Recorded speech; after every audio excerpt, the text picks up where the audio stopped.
heard you interviewed today on K-Talk Air America, and one of the interesting comments that you made was that if we default on our loans, nobody's going to bail us out. But if the banks have a problem, there's a bailout. And it seems to me that this is deja vu all over again in terms of the savings and loan business in Reagan's era. And my question to you is, it's really just totally depressing and unnerving that our government does bail these people out, and I'm wondering if there's anything that citizens can do about something like this.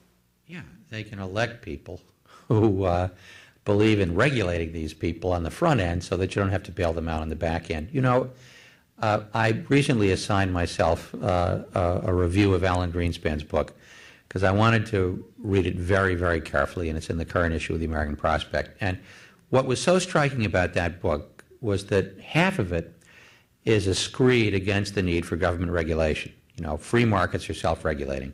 Government doesn't need to mess with free markets. They'll correct themselves. And the other half of it is Greenspan's memoir about all of the times he used the Federal Reserve to bail out failed bets by free markets.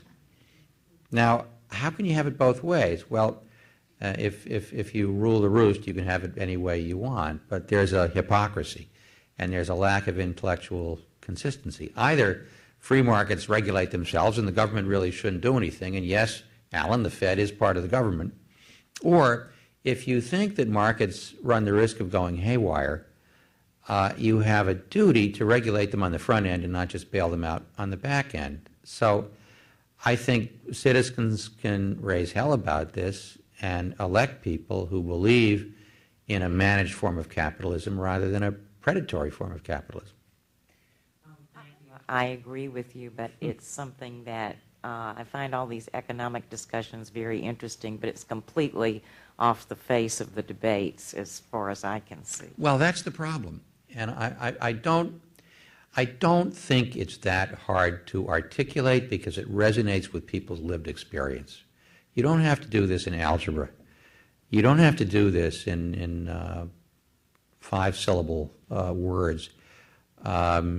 It just popped into my head, you know, on that radio show this morning. If you default on a subprime mortgage, the Fed doesn't bail you out. But if you're Citigroup, the Fed races to bail you out because if it doesn't, the whole economy collapses. Now, that's something that anybody can understand, the hypocrisy of it, the double standard of it, and I think we need more political leaders talking like